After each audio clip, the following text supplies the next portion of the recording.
I was in case I press time with Blake Perry, who's coming off a submission win at Bellator 278. Blake, how are you?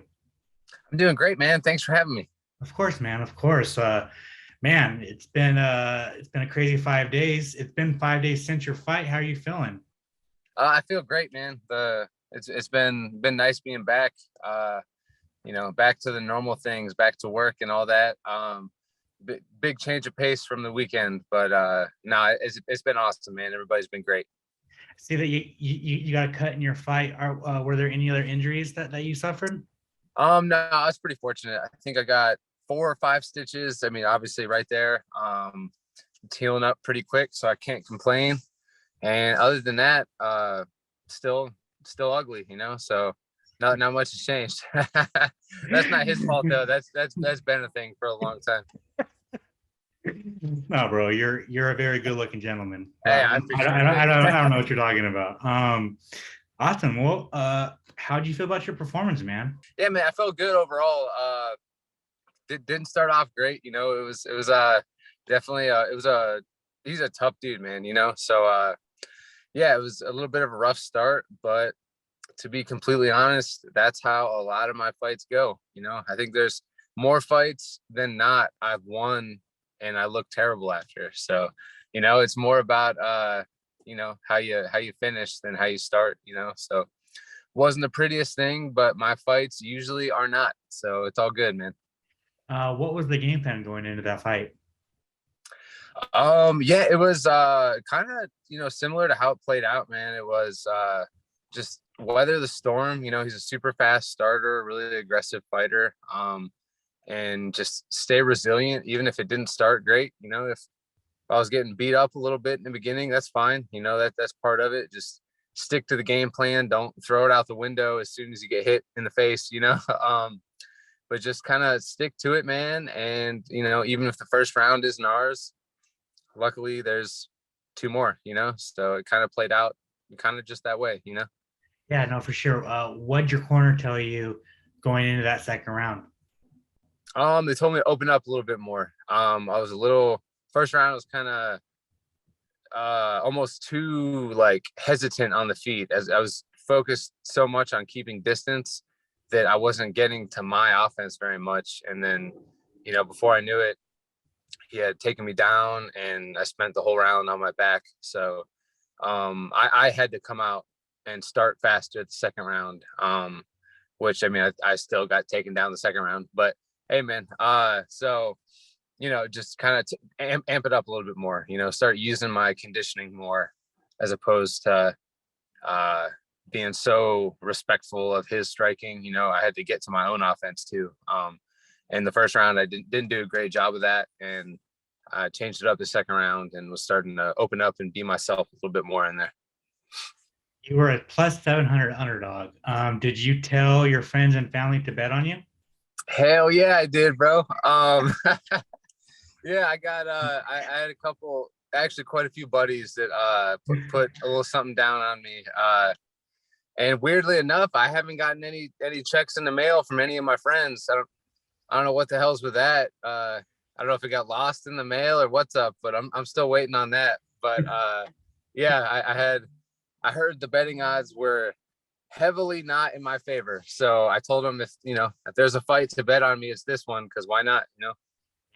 Sure, for sure. And also, how was your time in Hawaii, man? So you were the first fight that kicked off Bellator's Hawaii run. You beat a Hawaiian. I guess how was your time in Hawaii? And I guess when you were walking back there, like, was it hostile at all? So my time in Hawaii was awesome, man. Because I actually lived there for 3 years before moving just this past year. So I'm pretty familiar with it. But yeah, man, my time there was awesome. My girlfriend and family and everybody came out with me. So that was awesome. And as far as, beating the local dude and stuff, nah, it was the opposite, man. Everybody out there is pretty they're always, respectful, and win or lose, I've fought in Hawaii probably 8 times now. And, they're respectful either way, whether I beat someone, it's all daps and bro hugs and everybody's like, hey, good job, good fight. And vice versa. If I've, gotten my ass kicked out there, everyone's like, yo, keep your head up, bounce back. I think people out there just like to see a good fight, regardless of the outcome or whatever. So no, never any hostility out there, man. I like the people out there. They're dope. So technically, you had more fights in Hawaii than Cooper did. Yeah, I did. I did. Yeah. um, so so you lost to his brother Blake Cooper. How did it feel to beat Makoa? And um. Yeah. No, it was cool, man. Cause like I guess I don't know. It's different people. I know same family and everything, but I tried not to think too much into like like a backstory or who I had fought before. Just because it had been I mean that was like 2019, I think that fight was. So I tried not to think too much into it, because that's I don't know, because obviously the one in 2019 I got knocked out, so I try and flush that as much as possible in terms of going out there to fight again. But it was nice having, I think I fought 6 times since that last fight. So I know how different of a fighter I am then now as I was then, and as I'm sure Makoa and his family, same with them. I mean, they've improved a bunch since then too. So I tried not to put too much weight on that, and just kind of focus on him, because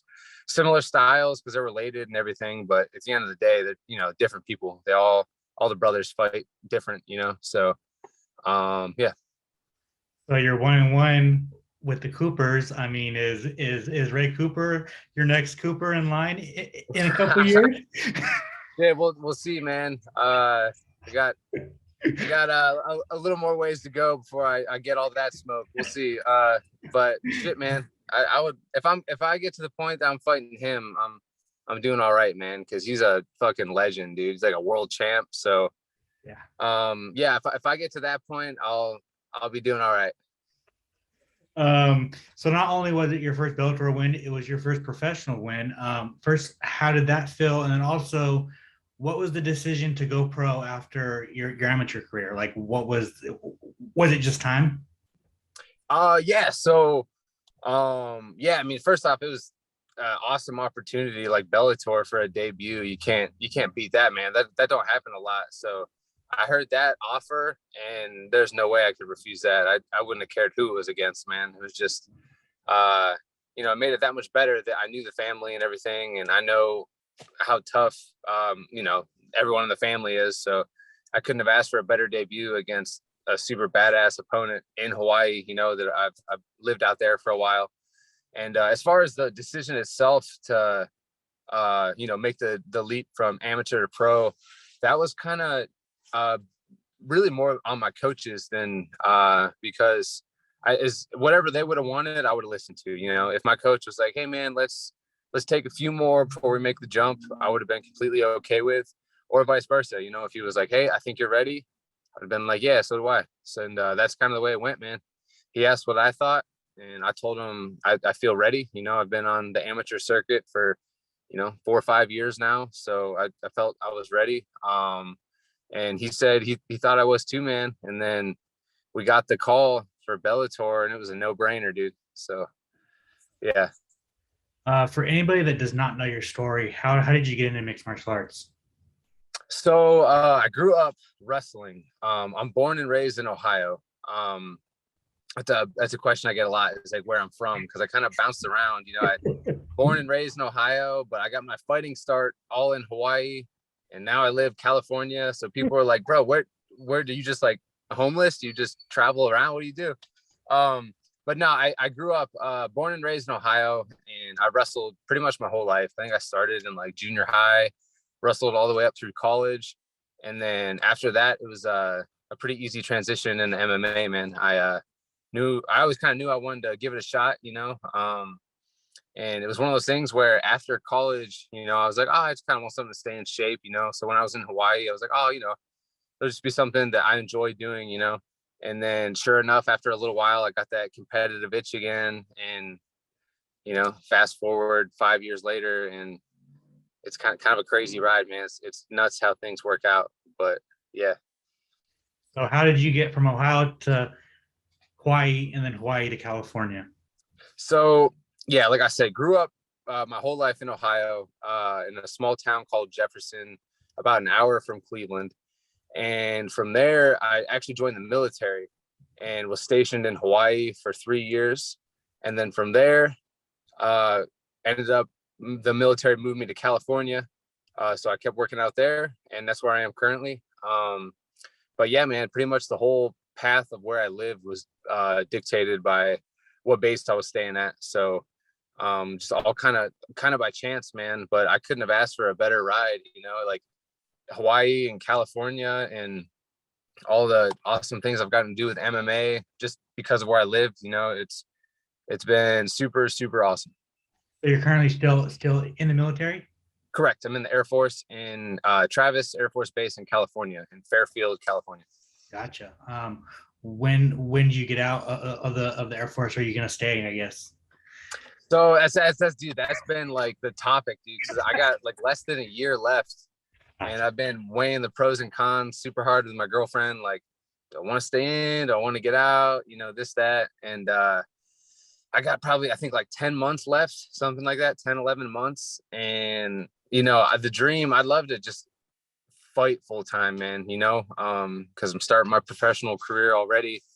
I'd like to get to the point to where that's what I do full time. So I think as of right now, I'm probably leaning on getting out, but we'll see, man. It's kind of crazy. Who knows with COVID lockdowns and all the craziness that happens, maybe, down the road, I will be like, it's a steady paycheck, not that hard of a job. Why not just stick around in the military, Right. Kind of. I mean, is it possible? I mean, I guess you've been doing it fighting while you're an amateur, while you're in the Air Force. But like, can you, I guess, build your maybe take five fights, kind of build yourself up while being in the Air Force, and then finally, when you're established enough, go full time?